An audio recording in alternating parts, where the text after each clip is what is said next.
பொதுவாக அந்த இரண்டு தொழுகைகளை சேர்த்து தொழுதல் இருக்குல்ல, அது பிரயாணத்துக்கு மட்டும் உள்ள சலுகை என்றுதான் அதிகமான மக்கள் விளங்கி வைத்திருக்கிறார்கள். ஆனா ஹதீஸ்களை பார்க்கும் பொழுது பிரயாணம் இல்லாம சொந்த ஊர்லயும் கூட சில சந்தர்ப்பங்களில் நம்ம ரெண்டு தொழுகைகளையும் சேர்த்து தொழுதுக்கலாம், பிரயாணமா இல்லாம இருந்தால் தொழுதுக்கலாம் என்பதற்கு ஹதீஸ் இருக்கிறது. எப்படி ஹதீஸ் இருக்குன்னு கேட்டா, இப்னு அப்பாஸ் அறிவிக்கிறாங்க, முஸ்லிம்ல வரக்கூடிய ஹதீஸ், லுஹர் அஸரையும் மக்ரிப் இஷாவையும் ரசூலுல்லாஹ் ஜம்மு செய்து சேர்த்து தொழுதார்கள் பில் மதீனத்தி, மதீனாவில், பிரயாணத்தில் இல்லைன்னு அர்த்தம். சொந்த ஊரில் லுஹர் அஸரையும் மக்ரிப் இஷாவையும் சேர்த்து தொழுதார்கள்.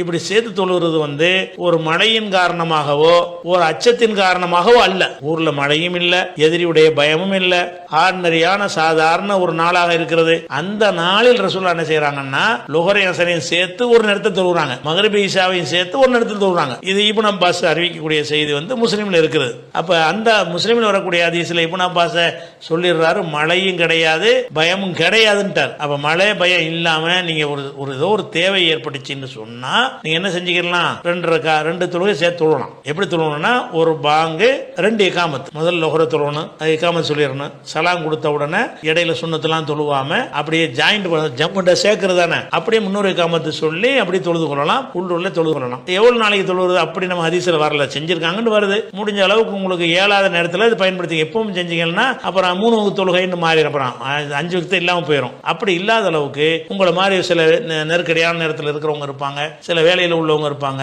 அந்த மாதிரி ஒரு நேரத்தில் இருந்தாங்கன்னு சொன்னா அப்படி நீங்க தொழுதுக்கலாம், அப்படி உள்ளூர்லயும் செஞ்சுக்கலாம், உங்க கலாவுல வராது. அல்லது என்ன செய்யுங்கன்னு கேட்டா இது வேற மாதிரி நீங்க செய்யலாம். எப்படின்னு கேட்டா, லுஹருடைய கடைசி நேரம், அசருடைய ஆரம்ப நேரம் அப்படி கணக்கு பண்ணிக்கிட்டீங்கன்னா ஜம்முன்னு வராம அந்தந்த வக்தில தொழுதுக்கலாம். ஒரு டைம் தானே, 2 தடவை உங்களுக்கு டயத்தை தொழுவுக்கு விட மாட்டாங்கன்னு தானே அந்த கேள்வி கேட்கறீங்க. அப்படி இருக்கும் என்று சொன்னால் ஒரு 12 ஒரு 3 மணிக்கு லுஹர் முடியுதுன்னு வைங்க, 3க்கு முடிஞ்சோன்னு 2:50க்கு என்ன செய்யணும், நீங்க தொழுவுக்கு ஆரம்பிச்சு லுஹரை முடிச்சிடணும். லுஹரை முடிப்பீங்க, அசர் வக்து வந்துடும், அசர் நேரத்தில் தொழுதுருவீங்க. அப்ப இந்த தொழுகையுடைய கடைசி நேரத்திலையும் அந்த தொழுகையுடைய ஆரம்ப நேரத்திலையும் தொழுதீர்களே ஆனால் எல்லா தொழுகைகளையும் அதன் நேரத்தில் தொழுதவர்களாகவும் ஆகிவிடுவீர்கள். அப்படிலாம் முடியாது, நிர்ணயித்த டயத்துக்கு அனுப்ப மாட்டாங்க, அப்படி கிடைக்காது இருக்கும் என்று சொன்னால் நீங்க ஜம்மு முறையில செஞ்சுக்கலாம். ரசூலுல்லாஹ் செஞ்சிருக்கிறாங்க, உங்களை மாதிரி ஆட்கள்லாம் இருப்பாங்க, அதுக்கும் வழிகாட்டுதல் வேணும் என்பதற்காகத்தான் ரசூலுல்லாஹ் செஞ்சிருப்பாங்க. அது விளங்கிக்கணும்.